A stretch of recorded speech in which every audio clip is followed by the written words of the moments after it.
The Secrets of Technology is brought to you by the StarQuest Production Network and is made possible by our many generous patrons. If you'd like to support the podcast, please visit sqpn.com/give. You're listening to The Secrets of Technology.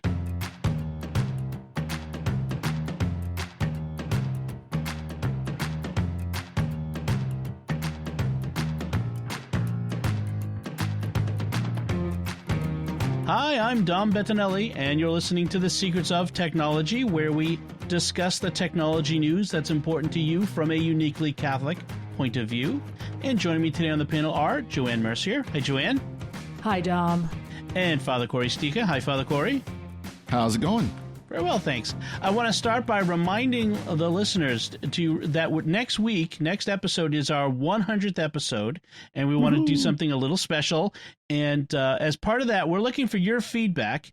If we want to hear from you, what is your favorite tech of all time? And I know the wise guys last week, the wheel. I know, yeah, I got that. Yeah. How about your favorite tech? Maybe from your lifetime that you use. Okay, that's what we want to hear from you. So you can send that in either as like an email or a Facebook post or a tweet, or you could record your voice on your phone, like using the voice memo app, and mail that to us. We'll have the contact info at the end of the show. It's technology@sqpn.com, but I'll repeat that at the end of the show. But we want to hear from you, and we haven't gotten many responses yet, so we would love to hear from you. What's your favorite tech of all time and why? And just something quick, 30 seconds, a minute, whatever it is. But we're interested in hearing from you on that, and we'll give ours as well when the time comes.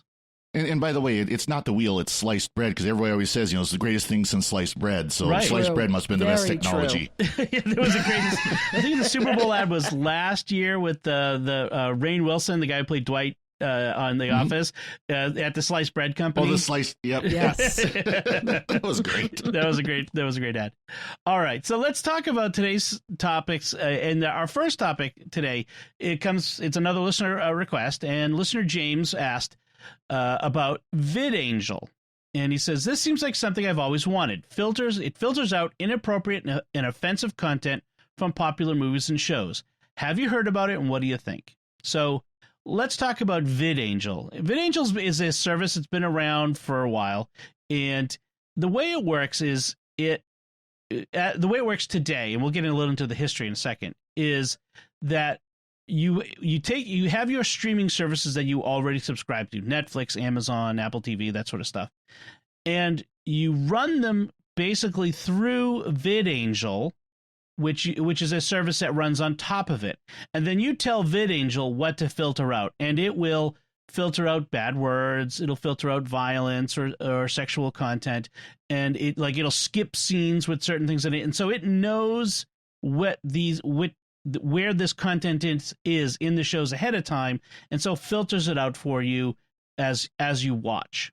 Okay?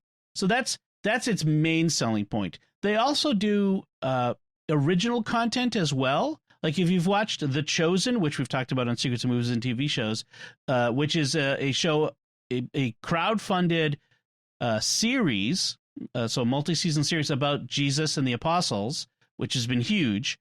They do that. They do something called Dry Bar Comedy, which is sort of family-friendly comedy stand-up routines that their Facebook. I follow them on Facebook, and there's some actually really funny comedians there, and it's family-friendly. So they do some stuff like that. So have you guys? Have you heard of VidAngel before or checked it out before? So I remember hearing about the lawsuit, and this we're going to talk about the history of it. But that's kind of where I remember hearing about it. But I kind of lost touch with it after that happened, because they of course they were dealing with that lawsuit and had kind of revamped their model to this. And I like the idea of where basically it sits as an overlay, more or less, for whatever you're watching, and can just, because you can imagine they've got people who will watch these movies and kind of mark sections of, okay, there's some language here that needs to be blank, kind of like the curse button on live TV. Like live TV usually is 5-second delayed, because as soon as someone says something, there's a guy there who hits the button and it bleeps it out so that it doesn't go over the air. So it acts much that same way. If they know is that 1 hour and 25 minutes, there's a curse word, just do a bleep there, or just silence the audio or something there. And I think that's a good way to do it. And again, the same thing of like content you don't want to see, it just skips that chunk. Joanne, have you heard of VidAngel before? Yes, I've had some friends who are Latter-day Saints, and they have used VidAngel. And for them, it's important because that's the type of way they want to consume their entertainment.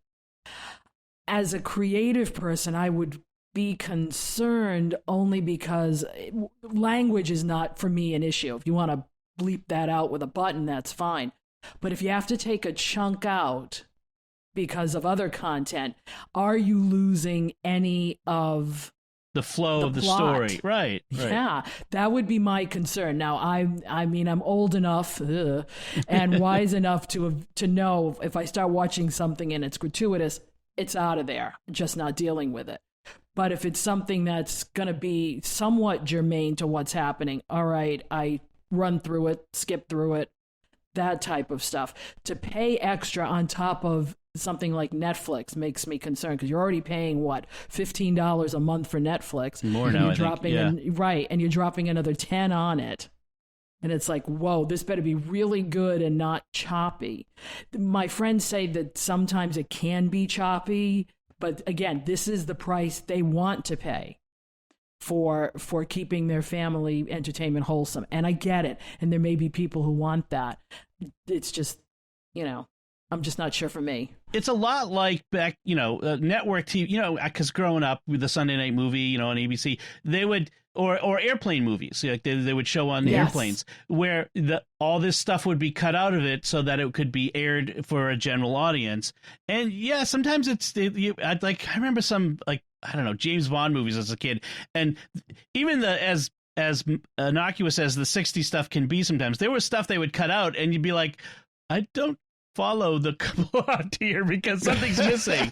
Exactly. there was some of that. Yeah. I mean, I can't imagine what they would do with something like Westworld or Game of Thrones. What would be left? Well, do you remember kind of the famous one was Snakes on the Plane? There's the famous line where Samuel Jackson's going off and he goes, I want to make sure I say it right. I'm tired of these mother-loving snakes on this Monday to Friday plane. Yes. That was that was actually how, I think it was like NBC or one of those, had changed those words. Right. Yes. Yeah, that was the other thing is instead of just blanking it, they would loop. That's what they call, use dub it in with some other word there. And then you see the lips moving and they don't match the word. So, yeah. Yeah. Try watching Goodfellas that way. Yeah. Oh, right. yeah. Exactly. So for me, like I watch a lot of stuff, and I have my own filters that, let's say, things that I'll watch and I won't watch. But if I had kids that were wanting to watch this stuff, especially, that I could see maybe wanting to put this system in place. But the fact is if you've subscribed to the services, but you have to go to VidAngel to watch this stuff. So you have to make your kids use the app, the VidAngel apps, or, instead of the Netflix app, which is right next to it on the screen, that sort of thing. So. Well, in some cases, like if you're using a smart TV, you might not have the VidAngel app on the smart TV. You might have to use Chromecast or AirPlay to stream it to the TV. Although the Apple TV, they do have apps for various platforms. So they, like Roku, Apple TV, they do have it on various set-top box devices. Like I said, like my Vizio smart TV doesn't, right? Because it would be on there already. Yeah. So there are some smart TVs, and it's so Chromecast, Roku, Apple TV, Android, Amazon Fire, all those things, they do have apps for. But you're right. Some won't have the app, whereas everything has Netflix and Amazon Prime and all that sort of stuff. At this point. So I mentioned, we kind of talked a little bit about the lawsuit. So the way they started at VidAngel was not with streaming services, but with DVDs. And what they would do is they would take a DVD from, Disney or Paramount or whoever, and they'd extract the movie, edit it, so edit out the bits, then reburn it, and then sell that to people or rent it. They were selling it and then buying it back. So they were essentially renting it out that way. That was a huge no-no. The Hollywood got really mad, and they got sued, and they essentially lost the suit by admitting they were doing what they were doing, but they settled in September of 2020. They settled the lawsuit. In fact, they shut them down for a while. Even they weren't even making stuff, and so they paid like $10 million in the settlement. And what they're doing now is seen as it's not a violation because they're not ripping things. They're just filtering it as it plays. And that's a whole different sort of thing. And one thing we should mention is it's not illegal to make a copy of your DVDs or Blu-rays. For your own personal use. Yeah. For personal use, there is the question of whether or not breaking the digital rights management, the encryption on the disc so that you could watch it on, say, your Plex server or something like that. That's one of those gray areas that people have argued about for years. That's questionable. Where they step to even editing the like, if you want to download a movie or rip a movie and edit it to the way you want it, have at it. The second they sold the discs, right? The second they started, that's where they crossed the line. Making money off of doing it is what you can't do. I understand, though. People want to consume as much popular entertainment as possible, but there's just some stuff that's there. I'm trying to think of movies in my head that if you even tried to run them through VidAngel, they would lose any meaning whatsoever. So then that's where you got to be. That's where mom and dad have to say, look, that movie just not for us. Yeah.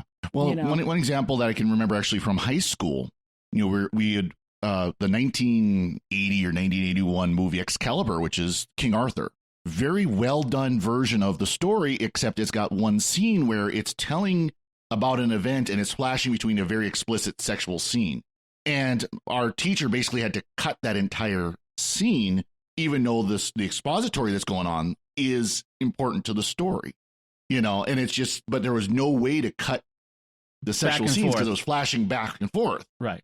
Like any Tarantino movie, basically, like I said, get Westworld, Game of Thrones. Like Westworld, it's not even just there's plenty of violence, but there's also the nudity of the robots, that sort of thing. I mean, if you cut all that out, there's you lose giant sections of the story that are important to the flow. And you could debate whether any of that's necessary or not, but that's just the fact. So there is lots of content that just won't work. Just won't work from a consumption point of view. Just whether it makes sense to watch it this way. Is this something you would subscribe to? I won't. It's just not. I prefer to edit myself in that sense. Like this, I'm going to watch it or I'm not going to watch it. But what about you guys? Is this something you would personally want to do? And if someone asked, should I do this? What would you say to them? If you have kids and you want to show some things and you want to clean up the language, I would say yes, use it. But I think for adults, I think you have to do your own self-editing and say, hey, this is, my husband loves Apocalypse Now, Goodfellas, anything with Joe Pesci in it. Right. And I'm just not watching that because I know every 5 minutes it's like, okay, sure, right, whatever. Right. Yeah, I don't see myself using it. I just decide I'm not going to watch it. Like I haven't watched Game of Thrones as much as I know it's a excellent, well done, very enjoyable series. I tried to read some of the books and because how explicit that was, and I heard the movie or the show was worse, and I'm like, nah, I just ain't. Life's too short, So it's just it kind of gets down to the point of. I'm a huge Tudor fan, and I wanted to watch that series. I think I got through 2 discs and said, all right, this is getting ridiculous. This is not germane to the plot line. So, yeah, you just have to, there are some things I'm just not going to watch. That's it. It's just me. I think that the days when you could watch movies, you could wait till movies were on broadcast TV, and thus be assured that that a lot of this stuff has been edited out. We don't have that really anymore. I mean, there's still movies shown on broadcast TV, but many fewer than now. And there is so much access in the home to unfiltered stuff that I could see where someone would say, I want to have something like those days again for my family. And so I'm willing to pay $10 a month to get access to that. So there is, I can see that. I just, and to point out, the filtering is somewhat granular. You can say, show me this, don't filter this, but filter that. So there is some granularity, some control over what it filters. But yeah, I could see why someone might want to do this if they want to recapture that sort of TV and movie consumption. But the TV stuff nowadays, I don't think it's just for language and compromising scenes. Now it's for time and commercials. So they're even speeding through stuff, or taking stuff out so they can make sure they get their number of commercials in. That's a whole different... I hate watching movies on TV anymore.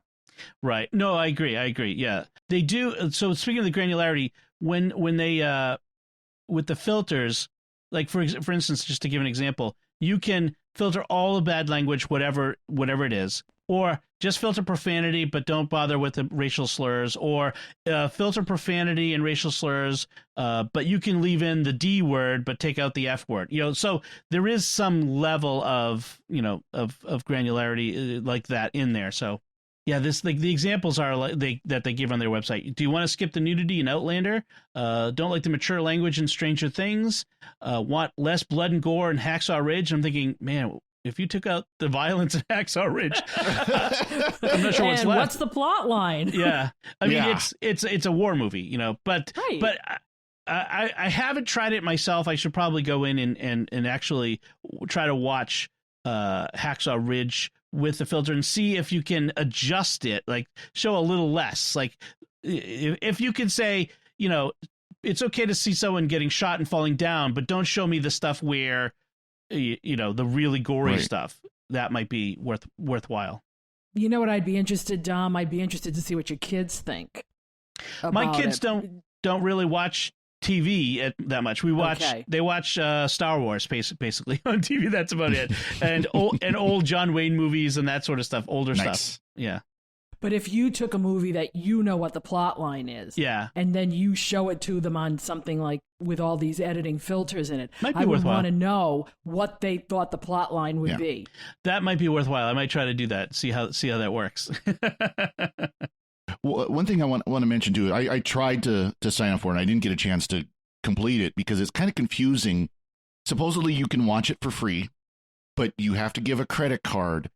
And it doesn't make it clear that it's not going to charge your credit card until you submit to it. Because it looks like just a typical, it's going to cost you $10 a month and you fill in your information here. And I really didn't feel comfortable giving them the credit card information without having the click here to say, yes, I want to be free or pay. I think what it does is it gives you the first month free and automatically after the first month charges you. It does, but it doesn't say that. Right. And I want to try it out to see what it was like. And it's just, so I gave up. So I created the account, but I didn't fill in any of the billing information. So I really, that's something to be aware of, that because they do advertise, they call pay it forward, and that's exactly what it sounds like for people who maybe can't afford it, could use it, and other people would pay for it. But it wasn't clear how you do that. So yeah, I was also a little annoyed that there is nowhere on the site that just comes out and says, this is how much it costs a month. I had to go, digging elsewhere to find it. I mean, maybe it does say it's somewhere on the site, but they don't tell you up front. And I thought that was a little... When you fill out the credit card information, it tells you. Right. I wasn't even getting to that point. I didn't want to, before I even get to the point where I put in my email address. That's the thing. I don't want to give you my email address until I know what the relationship is going to be these days. Because once you have my email address, then I'm going to get spammed to heaven and back. I don't want that. And by the way, that'd be time for the hint about how you, if you're using a Gmail-based email, how you can do the plus something, so like plus VidAngel, and know everything that comes from them or that they've resold to. Right. There is that is a nice Gmail trick. If you take your email address, say it's dom at gmail.com. If you put dom plus VidAngel, then it will still come to your regular dom at gmail.com, but it will say where it came from, and then you can see exactly. You can see everybody they sold your email address to. So that's a good little trick that I like using for sites I'm not too sure about. Thank you. I'll be doing that. Yeah, it's a good filter. So, bottom line is it's really a personal choice whether you want to do this sort of thing or not. I don't think that they're nefarious. I mean, I've seen what they do with their original content, and I hope that they go with more of this original content. Like The Chosen has been a fantastic series. I mean, it's phenomenal, and just to see the phenomenon that it's become in the audience as it supports it, I like that viewer supported model where it's crowd funded like that. I think that could be a really interesting way to go for them, and I'd like to encourage that original content. But whether you want this other service or not, that's really, you got to really make a choice on that for yourself. All right, before we move on to our next topic, I do want to take a moment to thank our patrons who make it possible for us to create the Secrets of Technology, including Deacon Gregory W., Nancy K., John S., Hans G., and Anthony M. Their generous donations at sqpn.com/give make it possible for us to continue the Secrets of Technology and all the shows at StarQuest. And now's a great time to become a StarQuest patron, thanks to a generous gift from a StarQuest supporter when you start a new Patreon monthly pledge at sqpn.com/give.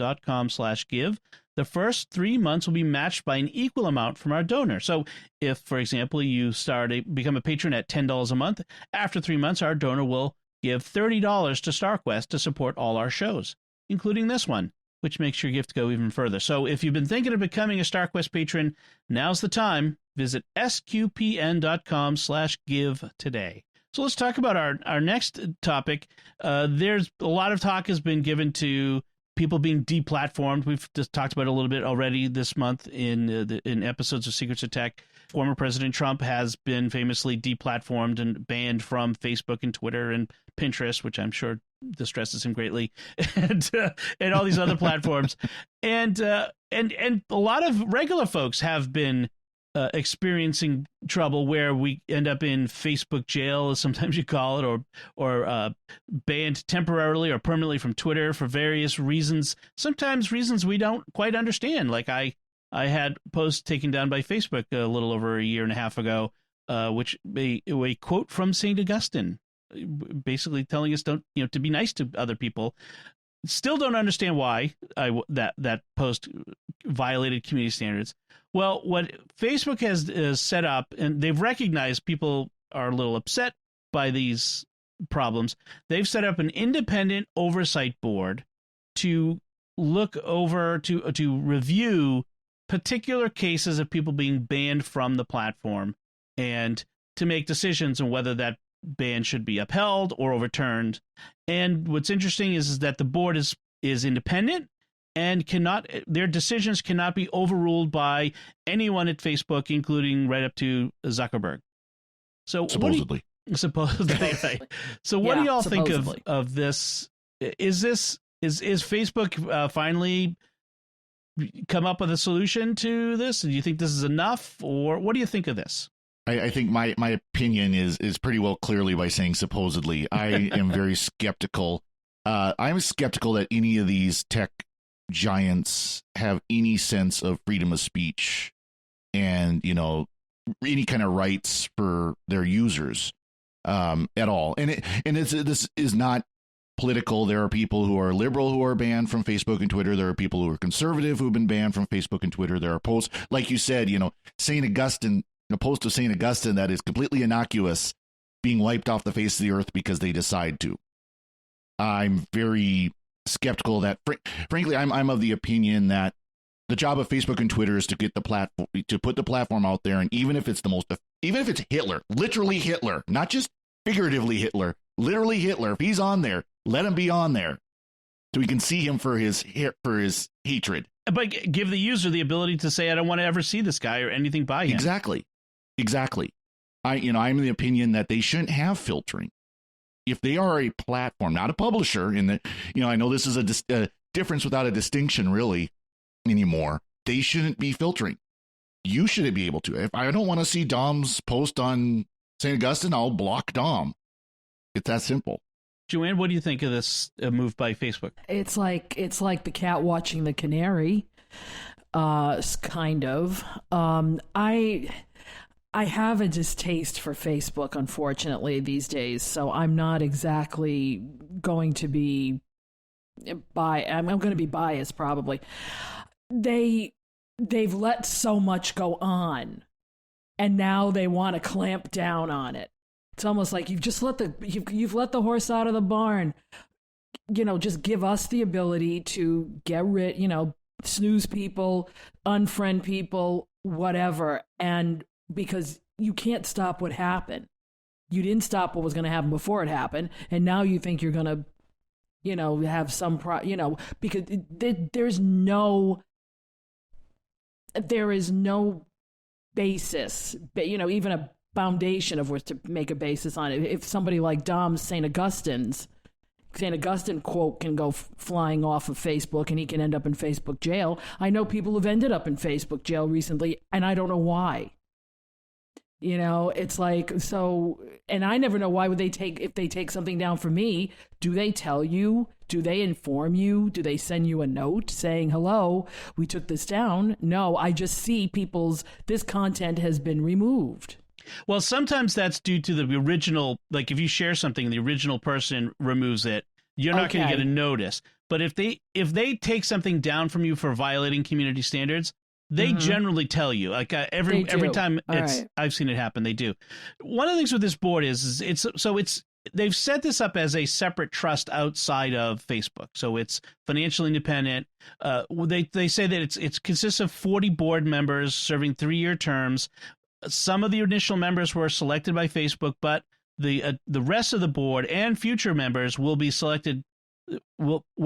The way they say, the board itself will take the lead in selecting all future members. So what does that exactly mean? But also, how many cases can a board like this oversee? How many cases can they possibly review? It's a billion-member service. You've got to have thousands of people getting bans and other things. They're only going to take the most prominent, the most visible cases.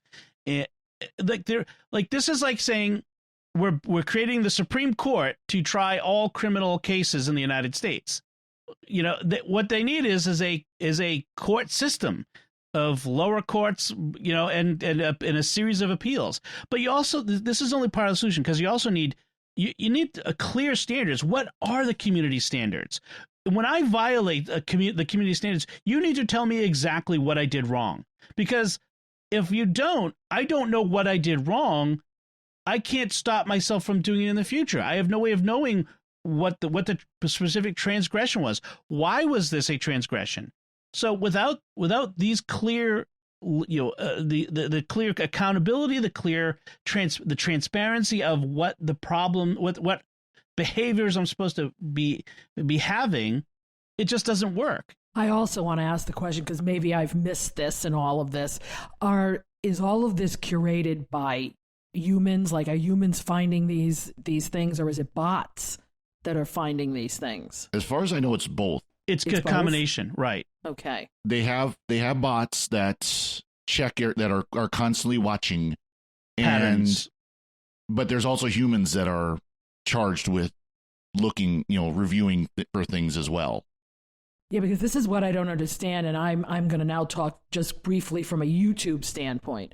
We do a live stream on YouTube every week, and I have a license to do music over the air, and every week they're hitting me with a violation because they say I don't have the right to do that. Yet I put right on the thing, I have permission to do this. It's automated. On YouTube, that's all automated.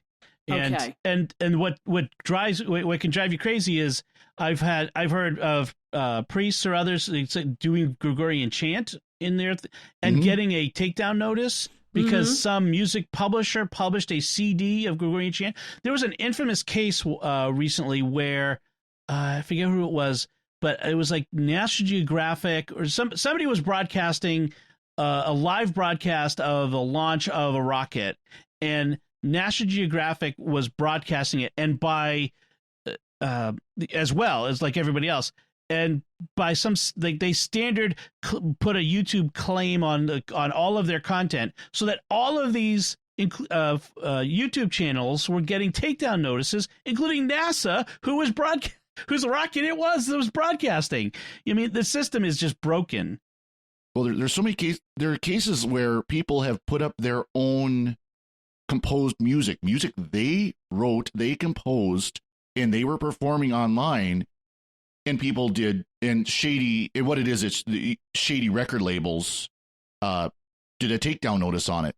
And the problem with this on YouTube, but also on Facebook, this can be a concern where you get takedowns or demonetized, is people lose significant money. You know, there's significant, if you have a big audience on YouTube, on Facebook, and they remove that ability to make money off of it, or they take money from a video, because of course you can't just review this and get an immediate response. It always takes like a day or two to get a response, if at all. I've never gotten that one. First day or two is when you make all your money. And so I know of a number of YouTube people, again, number of people on Facebook, like their Facebook pages, they'll put a live video on either of them, and they'll lose thousands of dollars to whoever it was that did this mark against them. And who in some cases know that they don't have the rights to it, and know that by doing this, they're going to make that money the first few days. Yes. Even for regular users, even who aren't monetizing, being blocked, especially in this last year, where this has become our de facto public square. It is a privately owned public square, and to be blocked from it is to cut many people off from the ability to connect with not just strangers around the world, but even family and friends. I mean, you can make a phone call, I suppose, but there's a human element where this has become more than just a website, whether it's Facebook or Twitter or whatever, but a way to stay connected with people. I wrote a blog post recently about, like, is it time for an online Bill of Rights? Where is it time for government to step in and say, this is the rights that people have when using social media platforms, like a right to free speech. Now, I know it's not the First Amendment that applies to the government, but you could still legislate that people should have the ability to speak freely, have free speech in a private public forum, a quasi-public forum, a right to peacefully assemble, a right to a due process, a right to face your accuser, a right to know what the community standards, i.e. the laws, are, a right to know what data is being stored about you, and for you to request to have it completely deleted, not just, oh yeah, we're deleting that, wink, wink. These sorts of, maybe it's time that we should have these sorts. I'm generally a small government guy, and I think there's way too many laws and regulations out there, but it may be time for something like this. And that's the reason why using YouTube as an example, going back to Facebook, if you don't know what the basic is, and yes, when you sign up for these things, they give you a 25-page, read this and agree to it, which nobody ever reads. You don't know if you're giving your first child to Satan. And, you just check the mark because you want to go on. And then later on, you're finding out all this. Well, how are you going to get a board to police that when people don't know what they're being policed for? Right. Exactly. Right. All right. So, I think our bottom line on this is it looks like an interesting first step. It looks like they're moving toward this. I have a feeling this sort of thing is coming about because of the bipartisan scrutiny that they're getting in Washington, D.C., and the scrutiny from other places, too, like the EU, which is much more stringent rules about this sort of stuff, that they're trying to head off external regulation, but I don't know that that's going to be possible with these companies. So we'll see how we'll follow this and see how it goes. Speaking of Facebook, if you are an iPhone user, you may have recently been logged out of Facebook on your phone, from the app, and then had trouble logging back in. I've seen some, I call it FUD, fear, uncertainty, doubt, being spread around that this is Facebook is trying to do something nefarious to your phone or to your account, or it's a preparation for deplatforming all people of a certain point of view. It's to be honest, Occam's razor, Facebook has always had trouble keeping its servers running properly. I mean, it's hard to fault them. You're running a billion users with thousands of maybe hundreds of transactions, computer transactions a day, computer activity on their servers each. So I'm not surprised that they have problems, but this is just another part of that. Did you all experience any of this? Oh, yeah, on every device, not just an iPhone. But I have a feeling because Apple and Facebook aren't playing nice right now, who knows if that's part of what's going on. Admittedly, I've been on Facebook fast for the past couple of months, but I've had this happen before on my Android phone, on browsers, on, cookie gets corrupted, so they have to make you log in again. I mean, this is just part of life. We get so used to being able to just instant on to think of, wait, I got to actually look up my password. Right. Well, do you remember back in the early days of Twitter, how bad Twitter was? I mean, the fail whale became a term that people used because the fail whale was the graphic when Twitter was down. You'd see a picture of a whale and it'd say, Twitter's not available right now. And that just became known as the fail whale. I mean, it happened so often that it became part of the lexicon. But yeah, Facebook, as its programming practices, especially like on the iPhone, have been a bit shady in the past. There was a time when they would play a silent audio file in the background in order to keep the app alive and to keep it active, which would kill your battery because it's constantly playing this thing. And that was a big no-no, and Apple smacked their hand for that, and various other things like that. So yeah, this is just bad programming, I think, not something nefarious. All right, and then our third headline is this is a nice story. There's this TikTok user named Jimmy Choi, and he has a page where he does exercise and that sort of stuff, but he has Parkinson's disease.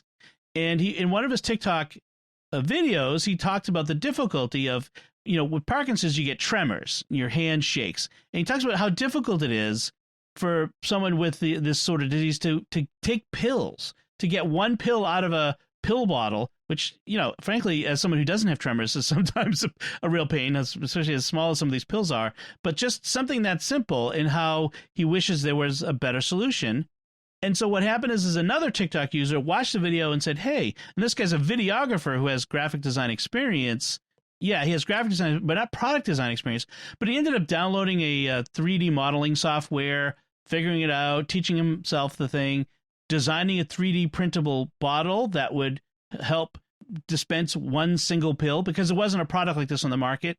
And then all the other, he posted that video, the community picks it up, people refined it, people started 3D printing it, they're giving the bottles away to anyone who requests, they're donating, for $5, I'll send you the bottle, and they're donating all the proceeds to Parkinson's research, etc. I just thought this was a really cool story. Have you either of you checked this out? No, it looks really cool. Yeah. It looks like a great idea because, we all know people that they have a handful of pills. And I can see this not just with Parkinson's, but with you get someone who's elderly and they don't have the dexterity they used to have. It's a great idea, and it is very simple. It's just basically the pill drops into a little slot at the bottom, the base, you rotate the base, and then you basically take a shot. And pills are very expensive. So that if you're dropping them all over the place, and I read his article, it's like I feel for the man because they were going all over the place and he wants to try to pick them up. And people are walking all over him. My fear for him is that somebody will steal this idea because it's on TikTok. He's patenting, so the original designer is patenting his design, not so that he can make money off of it, but because he's had people approach him wanting to use this to make money. And he's determined to say that this should always be freely in the Creative Commons, free for people to make. Other people who have made refinements they control their designs. But I love the idea of people. We live in an age where we have people have 3D printers in their home. We saw this a lot with the beginning of the pandemic when there was so much difficulty getting some of these protective devices in hospitals and stuff. People 3D printing them and creating them and bringing them and donating them. It's such an interesting time period now where this sort of thing can happen just virally. You don't have to wait for a big company to do it. And this is why I'm a fan of open source, whether it's open source programming or other things like this, where Creative Commons is another word for it, where stuff can be put out there free. You can download it, you can do it. Yeah, some of it takes a little bit of know-how, like how to run a 3D printer or whatever, but it's available. And big companies won't want to do things like this because their bottom line has to say, well, is this going to make us any money? But in the meantime, people who really need the product, at least through something like this, might be able to get it if you can learn how to do it at home or somebody can do it for you. I think it's a great idea. I just would hate to see anybody take advantage of things like this. Right. Couple of thoughts is one thing is it takes forever sometimes for products to go through the product line in a company and get approved and manufactured. And this happened, within weeks. The other thing that I was thinking of was when they did this, a lot of they say in the article I'll link in the show notes is so often products for the disabled are made for the disabled, but not in consultation with the disabled. Whereas this product was done in consultation with Jimmy Choi and Jimmy Choi and other people who were suffering these symptoms, and there was a collaborative process. There's not being done for them; it was being done with them, and that's empowering in many ways. For whatever situation you're in, to be part of the solution and not just have someone do it for you is really nice. Yeah, somebody who's had to take care of elderly, you might think you know what they need, but they really need to tell you what they need or show you what they need. Yep. Yes, asking is key. All right, so let's move on to our picks of the week. Joanne, why don't you go first with your pick this week? Well, mine is an app that's been around for a while, and it's also now, if you're an iPhone user, it's built into your system. It's called Shazam. Those of you, 60s reference for those of you who might know it. But it's a music. What it does is it allows your microphone to listen in to what you're listening to, and then it will tell you not only who and what the song is, but it'll give you the lyrics. Now, the reason why I'm saying this is a wonderful thing is because as I'm getting older, I'm beginning to forget these things. Not so much the lyrics sometimes, but who did this. But I also, the funny story is I do since the beginning of the pandemic, a trivia night every week with folks in my area. And now these folks range anywhere from their mid-20s to 70s. And this week I did an experiment where, we did a finish the lyric type of thing. And I hear these rap songs and I hear all these things and I'm going, are you serious? I don't know this. So now full disclosure, I don't use it to game myself in the game, but I'm sitting there and using it now to say, what's the name of that song? What are those lyrics? Because I listen to this music that I don't come in contact with all the time anymore. So I found it. I know you can also get it on Alexa. Oh, please. I hope I didn't. The A lady. But she's not as good as the iPhone built-in or the app itself, I've come to find out. So if you're a musician, if you're older and you just want to remember the lyrics of your youth, I will never tell anybody they should game a system or play a game. But I think Shazam, even though it's been around for a while, is still a very helpful tool. And right now, commercials are the best ones because you're hearing all these songs on commercials that you say, I used to hear that song. Well, hold up Shazam to it, and it'll tell you who did it and what. So it's just a fun app to get back in touch with. Absolutely. When I was in my previous parish, I used to do a trivia night at the local brewery, and half of it would be I would play snippets of songs, and you had to, kind of like name that tune. It would be like about a minute. I mean, it'd be long enough you could figure it out. It wasn't like I play, a little chord and that was about it. But one time I played it instead of ran the trivia, and Google does the same thing as Shazam, where it will show up. It'll actually show up on your lock screen. And I had my phone sitting next to me, not even thinking about it. The first song comes up. I start writing down. I look at my phone and went, oh, flip the phone over.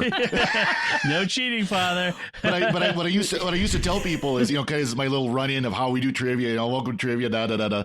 By the way, you can't phone a friend. Google is not your friend. But I mean, I was listening. He plays some grunge sometimes. Really stuff that Dead Kennedys or people like that. And it's like, I don't know these people. Who are they?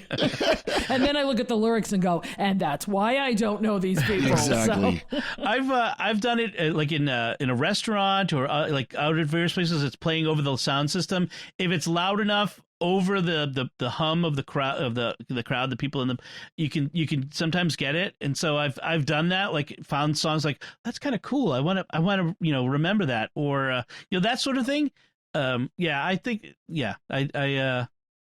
it's great. I've actually had things where with the commercials, like that's just very familiar. Like I didn't know what the song was. Like, what song is that? Oh, I know that song.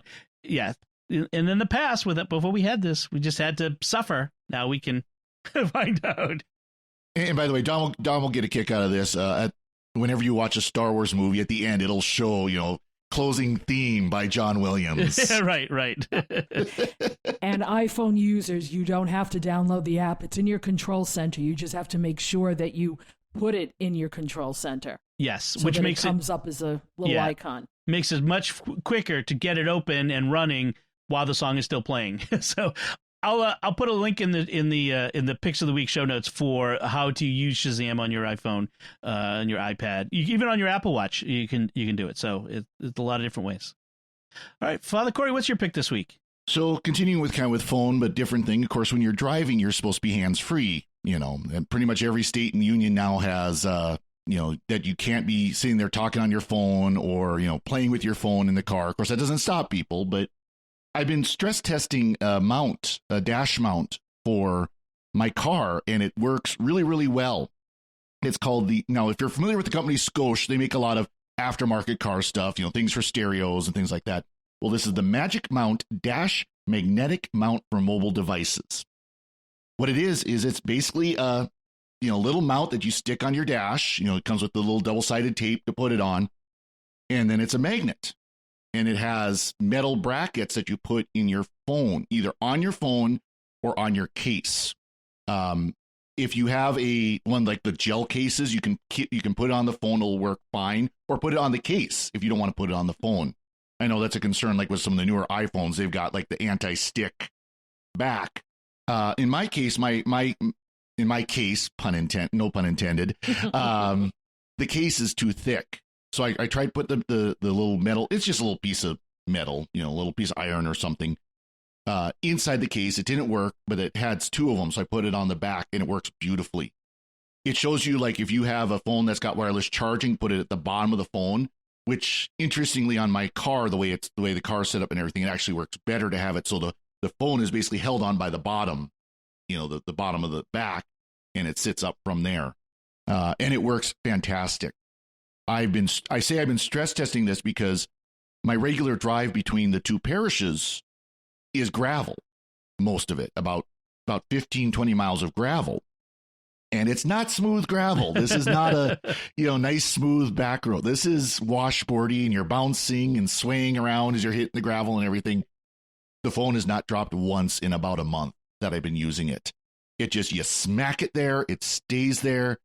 And it's got the little swivel mount where you can tighten it so you can turn the phone however you want, and it works great because, I'll start my podcast, I'll start my audiobook, just listen to Star Wars Ahsoka, which is I really enjoyed. Really good. Driving down the road, listening to that, and the phone is just sitting there.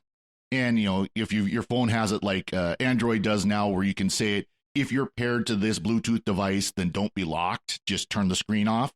So if I need to, I can quickly just swipe the screen up and look at whatever I need to look at without taking my eyes off the road because the phone is right there in the windshield. It's a great little device. They're not expensive. I paid a little bit more than it is on Amazon because I bought it from Target, but I think it was like $12 currently at Amazon. If you're on the road a lot and you need the hands-free, it's not very tall. Again, just to be able to take your phone, smack it on there, and you're done. And then when you're done, you just pull it off the magnet. That's it.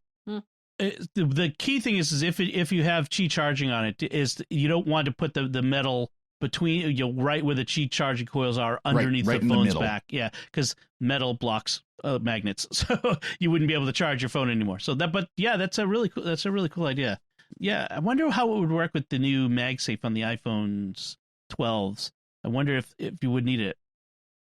Yeah, it might not actually, because they're magnets. Yeah, they're literally just magnets is what's on the device itself, on the little mount itself. So or you have to try it and see if the poles are reversed, maybe you wouldn't be able to use it. That would be interesting. Well, and that might be why it says to use the metal thing on the case itself, and below where the MagSafe piece is. Okay. I would maybe look at some of the reviews on Amazon, say, and see if iPhone 12 users, if you have an iPhone 12, what they say. But yeah, that's good, inexpensive mount. And it works. Like I said, I've been bouncing down gravel roads, and it has not. That little swivel, of course, like all those little swivels do. You got to tension it once in a while, but the phone itself has not moved. Nice, very nice. All right, so my pick this week is an Apple-specific pick. So we've got two. Well, Shazam is cross-platform, but it's owned by Apple. But this is an Apple-specific pick. This is a extension for the Safari browser called Hush, and it does one big task with subtasks under it, but it does it very well, and it's free. So that's the first step: is it's free and it's open source, so that people can look at it. And what it does is it blocks the nags, all the naggy stuff, cookies. You're constantly seeing that thing. Please accept my cookies, because Europe has the GDPRS. So now you're constantly being asked to accept cookies. You get private invasive tracking, certain track your browser habits, your various other behaviors like that. This blocks everything, and it does it in the background quietly. All the pop-ups, all the various annoyances of using the web, and it works on your phone, on your computer, on your iPad, all those places. It's private, so it doesn't track your behavior. It doesn't collect crash reports. Crash reports. Nothing leaves your device. It's free of charge. It's small. It's a very small app, and it's open source, so that other people can check it and see that it's actually doing what it says it does and what it claims to be. So it's called Hush, and it's for your Safari browser. So check it out. Doing it as we cool. speak. Yeah, one of the things that really kind of bugs me is like the floating toolbars. So as you're scrolling, the thing that floats along, that gets rid of that sort of thing. So it really cleans up your browsing experience. I use Facebook, which you can use like a uBlock origin for a lot of that, and it really does make it kind of nice where you don't have to worry about that stuff going out. Right, and especially on your it works with other blockers. So if you can have multiple blockers all doing similar things. So if you want to have if you've got blockers but they're not quite blocking everything, you can add this in and it will catch the other stuff that the others aren't. Excellent. So I think that should do it for us this time. If you have any feedback for us on our discussion today, or if you have anything you'd like to have us discuss in the future, and if you've got your feedback for our 100th episode on your favorite tech of all time, you can let us know by commenting on the show at sqpn.com/technology, or commenting at the SQPN Facebook page, facebook.com/StarQuestMedia, or send an email to technology@sqpn.com. And I'll put links to all the topics from our discussion, all the links, and our picks of the week on our show notes at sqpn.com. Please, if you haven't done so yet, subscribe to the show in Apple Podcasts, Google Podcasts, Stitcher, TuneIn, your favorite podcast app, or at the SQPN YouTube channel, where you should make sure to hit the bell to get notifications. Until next time, Father Corey Stika, thank you for joining me and sharing the secrets of technology. Thank you, Dom. Joanne Mercier, thank you as well. Thanks, Dom. And once again, I'm Dom Bettinelli. Thank you for listening to The Secrets of Technology on StarQuest.